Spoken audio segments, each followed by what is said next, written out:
All right, we're joined by Creighton Junior Jaela Zimmerman. Matt, why don't you take all the questions? Okay. I guess Jaela, it seemed like, that those first two sets, you guys seemed to be doing all right offensively, getting into a good rhythm. And I think they had 14 or 15 blocks over the last three. Usually that's reversed with you guys. Usually you figure out how a team is block scheming you guys, and then it gets a little bit easier. Do you have any idea why they were able to get better as the match went on in terms of their block setup and things like that?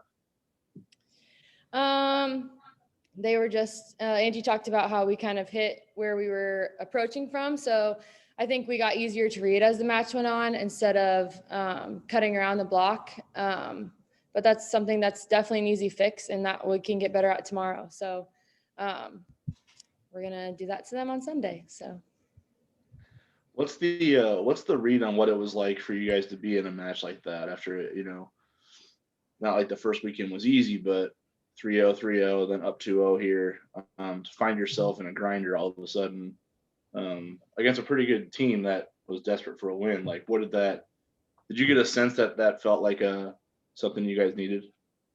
Oh, for sure. It's always nice to get one of those early in the season. So later on in the season, during postseason, everything, we've already been in that situation. So it sucks that we didn't get the outcome that we wanted, but it'll definitely help us in the long run. You mentioned maybe some predictability on your guys' part. Did you notice any passiveness or maybe like a lack of juice from an energy standpoint? Those last when they started to get rolling, did it affect you guys a little bit more than it should have? I don't think so. I think it's always hard when a team gets a really good kill and then you can hear them cheering and their fans cheering. But I think we did fine bouncing back from that. We didn't really let that affect us, but they just got on a roll and kept going. So we just need to get on that early and stop their runs and just get our own energy going and focus on our side. How's the connection going with the two-setter thing? I know that was a big point of emphasis from weekend one. What did you see in terms of the week you guys put in, the reps you guys got, and then obviously 5 sets tonight with it? They just get better every game, so that's exciting. It definitely is, as the match goes on, we get more connection. So I think we saw it tonight. We just need to work on executing and being less predictable. Gotcha. Thank you. That's all I really can think of. All right, we're joined now by Creighton head coach Kirsten Bernthal. Booth, we'll go right to questions. Matt, why don't you take over? Is that okay, Kirsten? What? Is that okay if I just start asking questions? Sure. Yep. Okay. I don't know if this is the right read on it, but it felt like just from my 30,000-foot view that there were maybe quite a few more passive swings later in that match than normally you like to see out of your team. Did you notice that at all? Well, let me start by congratulating South Dakota. I think they're a good team, and I thought they earned the win tonight. Passive swings, I think we're just still working through connection. And Jaela talked about, watching our angle of approach and making sure we're disrupting the ball in different ways. And I think, our hitters got to work on that. And then we have to work on connection with our setters, and so they've got a lot coming at them. And we know that's going to be a work in progress, especially when we have different setters coming at them. So I don't know if I thought it was passive swing, but I think we had some connection issues. Gotcha. I didn't see their first two matches, but I know just from your read in the offseason, you felt like that was going to be a really good team you guys were going to face this weekend.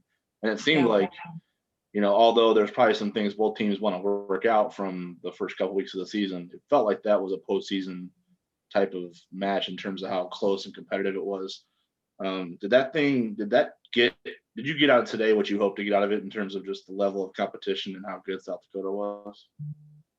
Sure. Of course, I wish we'd held on in a couple different games and had a different outcome. So that's disappointing. But as I said in the locker room, how we define what kind of team we are and how we respond to this. So, it's a journey. We've got a lot of new pieces. We're moving people in different, I don't usually switch things after being up 2-0, and I made some switches tonight. So, I think it's a year that we want to kind of figure some things out and give some people some opportunities. And of course, I'm disappointed that we didn't hold on and win it.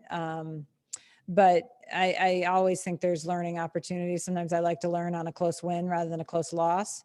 But this will test our leadership of how we respond and are we better on Sunday.